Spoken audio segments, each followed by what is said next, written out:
There was a time before automobiles and shopping malls and cell phones when you had to work pretty hard to get the things you needed just to live a reasonable life.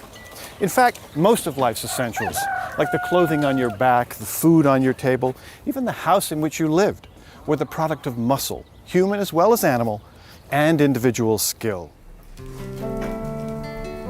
Because you had to grow or make the things you needed, it took a lot longer to get them. Want fast food? Forget it. No drive-in chicken joints here. A new house, a bigger barn? Start with the trees at the edge of the forest.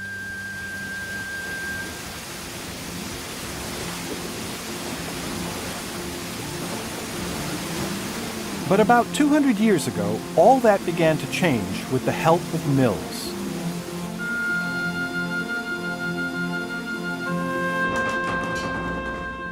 These early factories turned out machine-made products that could be bought in stores, and they offered a new way of working that changed the way people lived.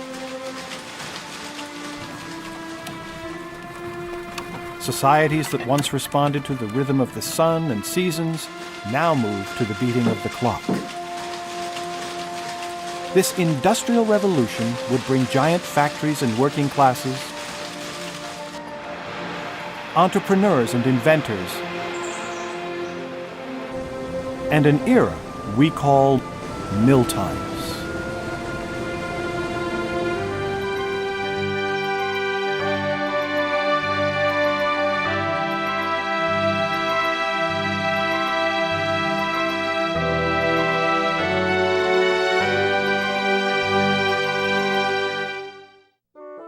Major funding for Mill Times has been provided by the National Endowment for the Humanities, for 30 years expanding our understanding of the world, and by the National Science Foundation, America's investment in the future. Funding is also provided by the Arthur Vining Davis Foundations and by contributions to your PBS station from viewers like you. Thank you.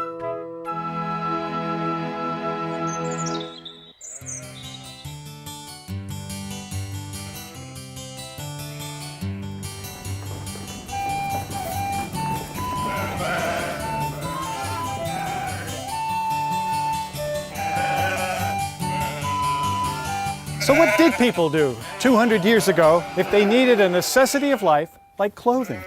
Say you need a new pair of pants or a shirt. There's no mall nearby, so you have to make them. And the first thing you must do is gather the raw material.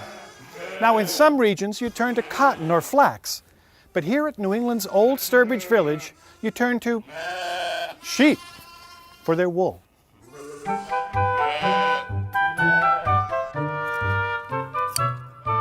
Of course, it wasn't that easy. Sheep shearing was a laborious process for the shearer and the sheep. And then you had to have someone with enough skill to turn all this raw wool into cloth.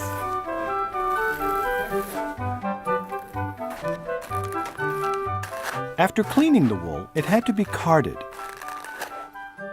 This took strong fingers and prickly brushes, like pet brushes, to untangle and separate the fibers, and to create wispy tubes of wool called slivers.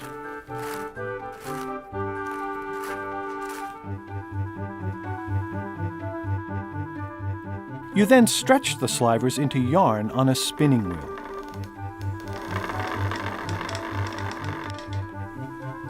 Notice how the yarn gets twisted as it winds onto the spindle? This makes it strong enough to weave without breaking.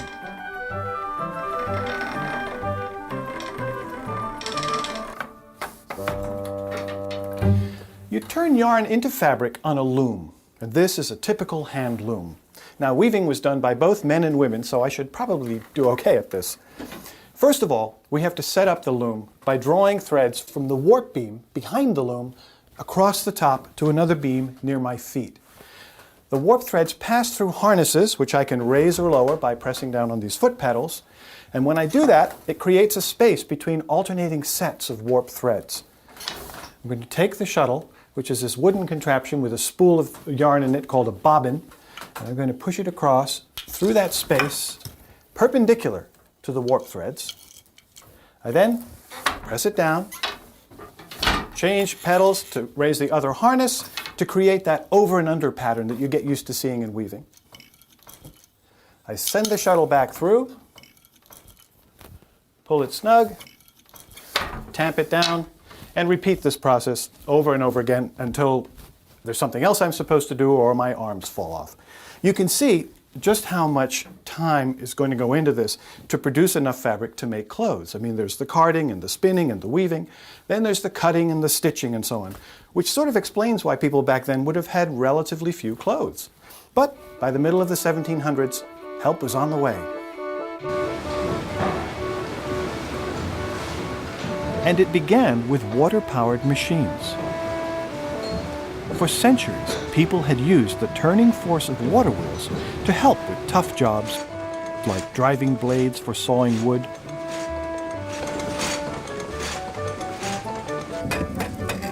and rotating coarse stones for grinding grain into flour.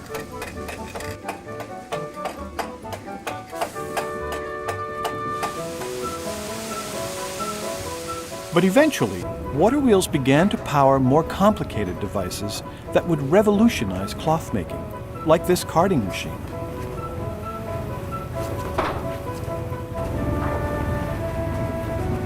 What an improvement over the pet brushes. And by rolling out wispy slivers all day long, it was a great labor-saving device. But this was even better. I'm standing next to a machine called a water frame. It was created by the famous English inventor Richard Arkwright, this model's from the 1780s, to spin cotton into yarn. Though it looks fairly complex, it really isn't.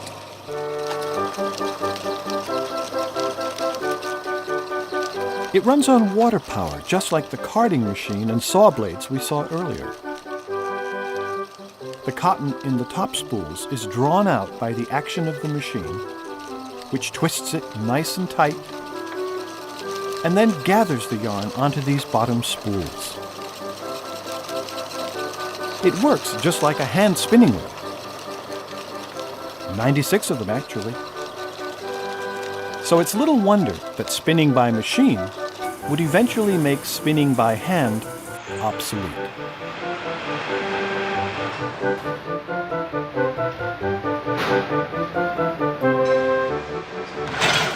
In no time, spinning mills began springing up all over England. By the late 1700s, these mills were putting whole villages to work, making yarn inside the new factories or weaving it into cloth in their homes. The spinning industry was so successful, it quickly spread to the rest of Europe. And it was only a matter of time before it reached England's former colonies in America as well.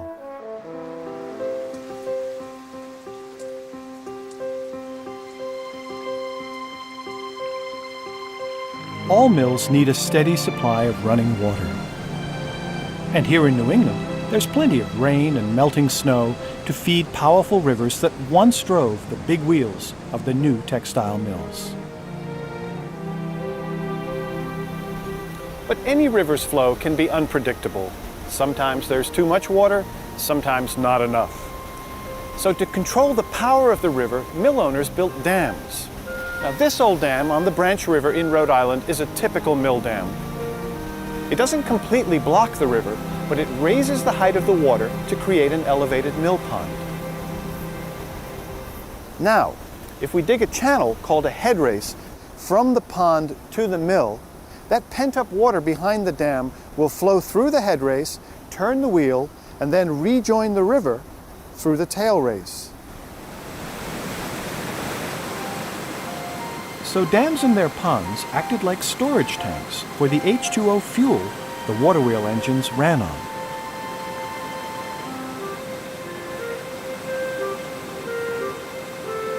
You can still find scores of mill dams all along New England's rivers. But this one in Pawtucket, Rhode Island is special because it powered America's very first spinning mill.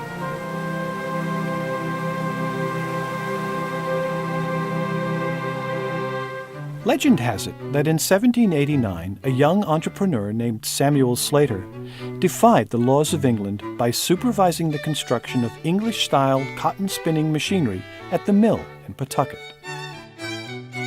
England had tried to protect its fledgling monopoly on spinning machines with patents.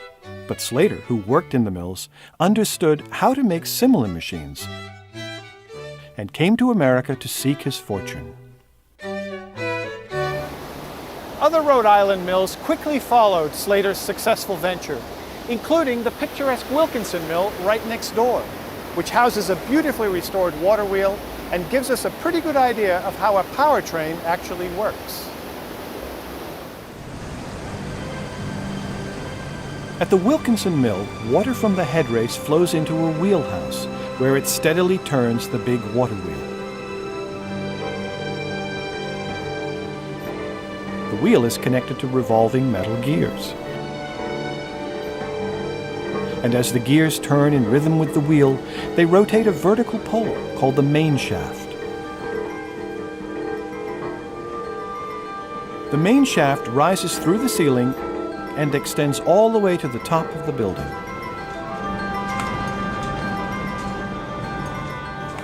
On each floor, the vertical shaft turns horizontal shafts that hang just below the ceiling. A leather belt carries the power from those horizontal shafts to a pair of pulleys above each machine. Now, to get the power to the machine itself, I'm going to turn the machine on by sliding the belt from one pulley to another. And voila, the machine works. Now, this is not a spinning machine, it's a lathe. A lot of mills, like Wilkinson, had their own machine shops. This is a wood lathe. It was actually used to produce those humble workhorses of the spinning industry, the bobbin.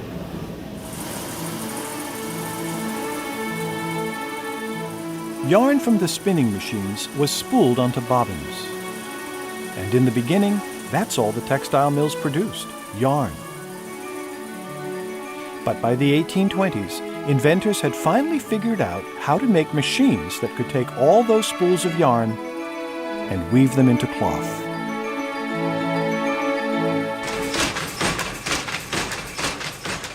This power loom is weaving a plain piece of fabric. All the things I had to do on the hand loom are now being performed by this machine, only a whole lot faster.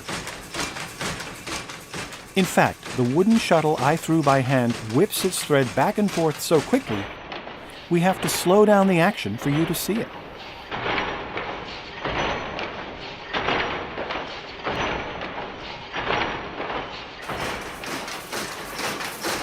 These looms could be very dangerous.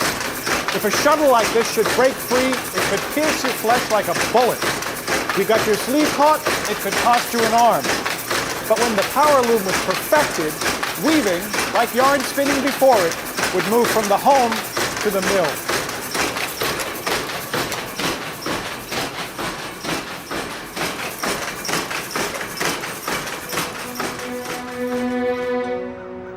Many newer mills became huge as owners sought greater profits by bringing carding, spinning, and weaving all under the same roof.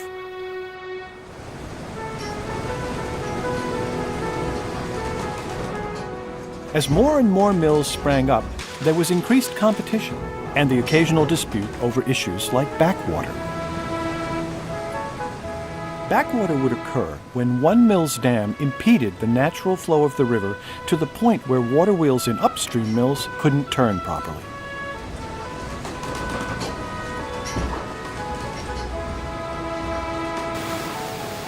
Because water was so valuable as fuel, clashes over water rights were common. But with the demand for machine-made textiles soaring, it looked like everyone's profits would just keep flowing.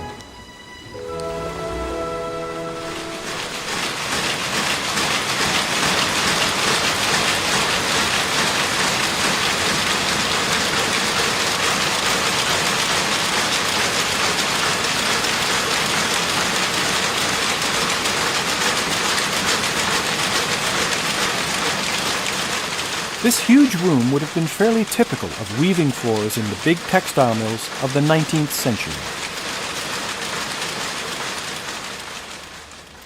As mills grew larger, some of them changed, from businesses that could be managed by 1 or 2 people and a small workforce to a factory system with hundreds of workers and scores of managers, overseers, and accountants. The biggest problem for the biggest mills, like Boot Mill here in Lowell, Massachusetts, was finding enough workers to run the machinery. In the early 19th century, 9 out of 10 Americans still lived on farms and had no experience with mill work.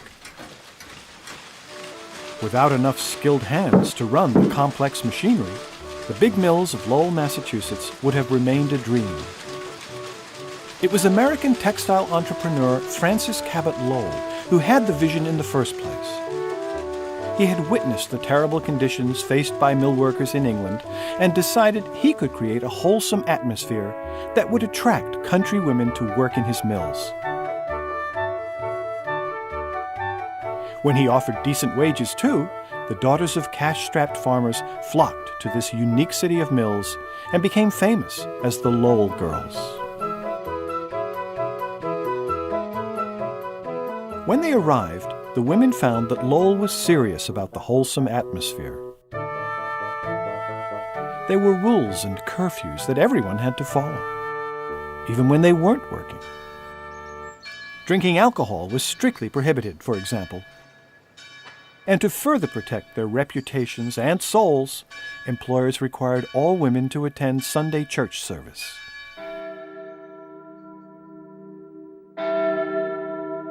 All other times, bells called the women to work. Their day would last 12 to 13 hours or more.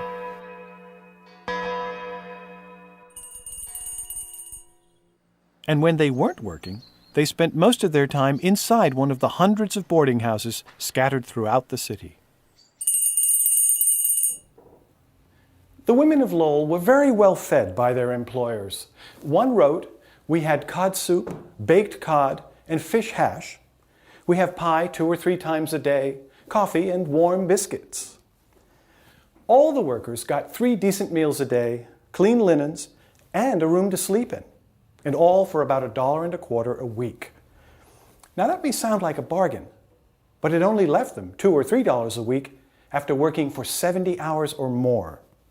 Now that's about the same as a few $100s in today's money. Not great for all that work, but still a lot better than working on the farm, where they probably would have gotten nothing. Excuse me, is there any more of that fish hash?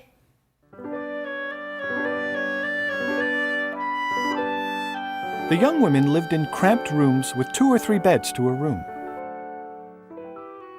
Sharing beds wasn't too bad, considering they often slept in worse conditions back home.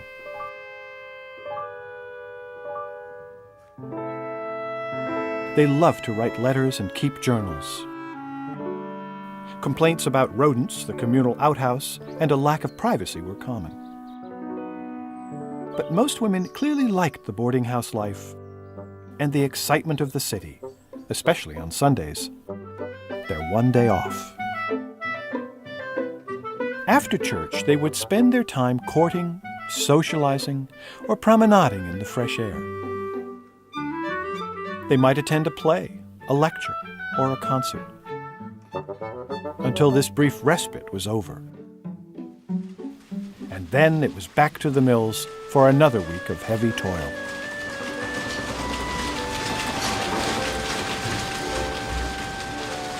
The work at Lowell was fast-paced and strenuous. The noise of the machinery made some workers deaf, and the dust-filled air was unhealthy to breathe. Most women saved their money and left after a few years. Some returned home. Others struck out to make their own destiny. But while they were here, they became highly skilled workers capable of performing the intricate tasks that made these mills successful.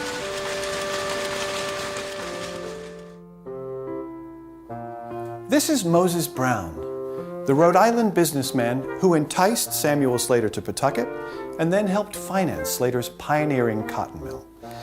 Moses was a chance taker who was fascinated by inventions like his prized electrostatic generator and by visionary enterprises like spinning mills. I'm standing in the beautifully restored home of Moses' brother, John Brown, who was a fighting patriot, a friend of George Washington's, and a very successful financier. John owned a world-renowned shipping company and was a prominent investor in the manufacture of rum, the smelting of iron, and the trading of slaves. His businesses made him extremely rich, so he built this impressive home in Providence and filled it with famous guests and fine furnishings. Though they were both successful businessmen, the Brown brothers did not necessarily see eye to eye. John was unabashed in his support of the slave trade, and Moses, a converted and devout Quaker, was so opposed to slavery, he fought hard to abolish it. But like his brother, Moses Brown remained an entrepreneur, and when he chanced upon textile manufacturing, he could hardly have imagined he was helping to transform New England. Now, Moses was basically an investor in the industry. Other textile pioneers built their mills from the ground up and spent their lives trying to make them successful. This bucolic-looking place is Harrisville, New Hampshire. Harrisville began as a single woolen mill, and like similar enterprises, grew in size and importance after the American embargo of British textiles in 1809. The mill was started by Bethuel Harris and his sons, Cyrus and Milan. With a few $1,000s and a dozen workers, they began a woolen operation that would last 150 years.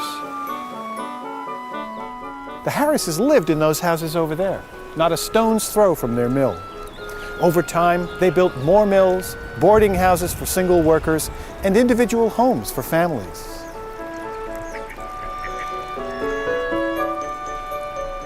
Milan Harris even built this schoolhouse for the workers' children, which, unfortunately, was very cold in the winter.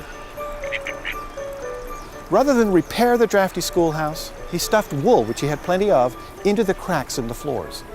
The result was that the teachers and kids nearly froze, and Milan was chastised by state authorities for running one of the worst schools in New Hampshire. But the Harrises were not mean or greedy, and treated their workers fairly when they could afford to.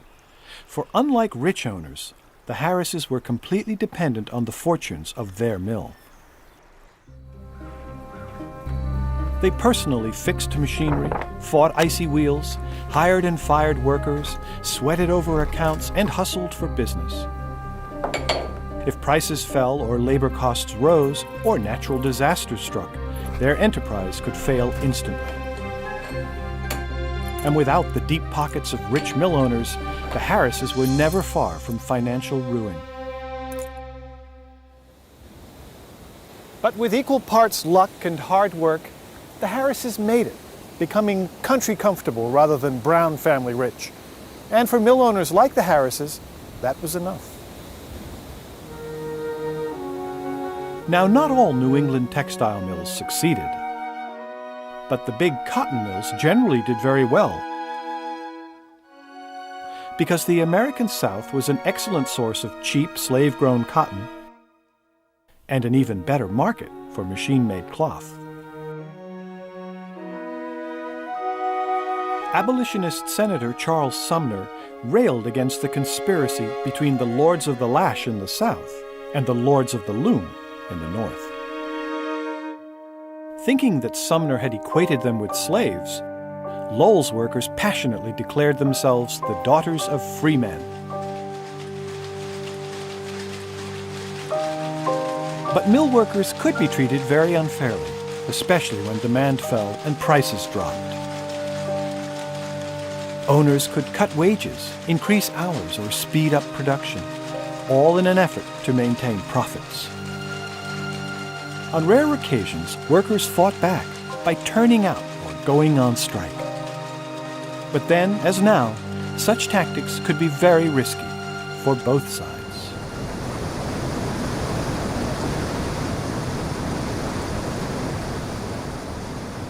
Benchley has been on the brink of another disaster. The first night I lit candles, he sent for his children to come home, which they did. Afterwards, he and I had a considerable of a warm debate. Now, the letter was the telephone of its day, the primary means of communication over distance. And this letter from Samuel Slater shows his annoyance with a parent named Benchley, who kept his children from working in the mill even after Slater had lit extra candles so they could see in the dark.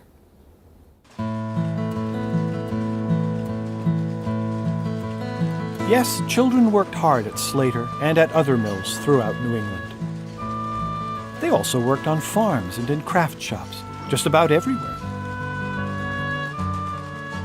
Few children had the luxury of going to school full-time, and working in the mills at least meant a decent place to eat and sleep. Slater appreciated his younger workers.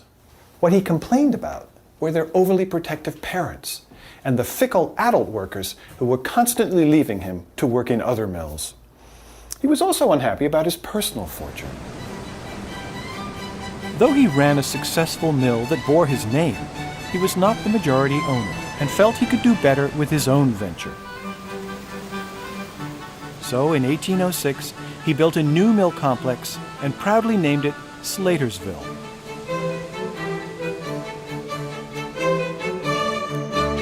Over the decades, the surrounding community grew along with the mill.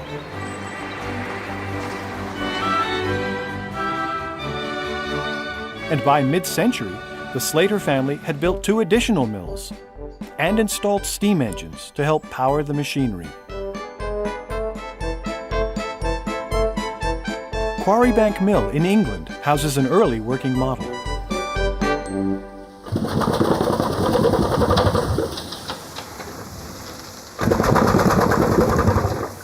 This remarkable contraption is an old steam engine. Look at the precise movement of the vertical piston. It's moved up and down by the rise and fall of steam pressure inside the cylinder. And that up and down motion is converted into rotary motion, which operates all the machines. This was a revolutionary device.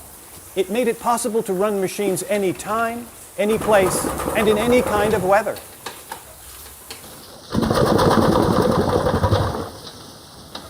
Over the years, operators used both steam power and water power. But eventually, the steam engine replaced water wheels as the primary source of power for most mills.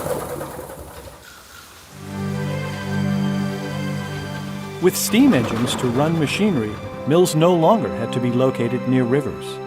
And once freed from the river, the stage was set for the demise of the New England mill.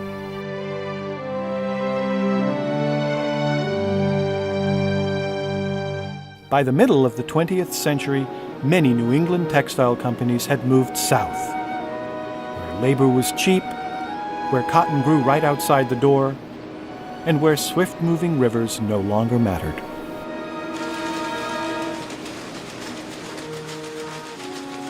In more recent decades, the industry has moved to even cheaper labor markets in Asia and the Pacific. Today, the largest textile centers in the world lie far beyond the United States and Great Britain,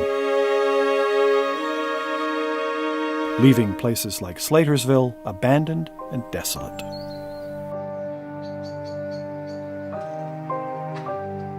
In England and New England, the textile industry is only a shadow of the enterprise it once was, and many old mills are now rotting from neglect or completely gone. A few communities have restored mill buildings, turning them into apartments, shopping malls, even art studios. But here in New England, the industry that supported generation after generation of working families is, for the most part, over.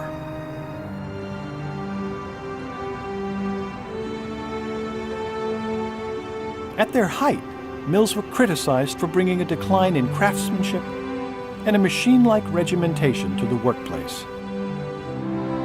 But they created enormous benefits as well. As anchors for cities, as innovators of new technologies, They put vast numbers of people to work and brought affordable products to consumers everywhere. For better or worse, mills have shaped our world and the way we live as surely as any force in history.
Major funding for Mealtimes has been provided by the National Endowment for the Humanities, for 30 years expanding our understanding of the world, and by the National Science Foundation, America's investment in the future. Funding is also provided by the Arthur Vining Davis Foundations and by contributions to your PBS station from viewers like you.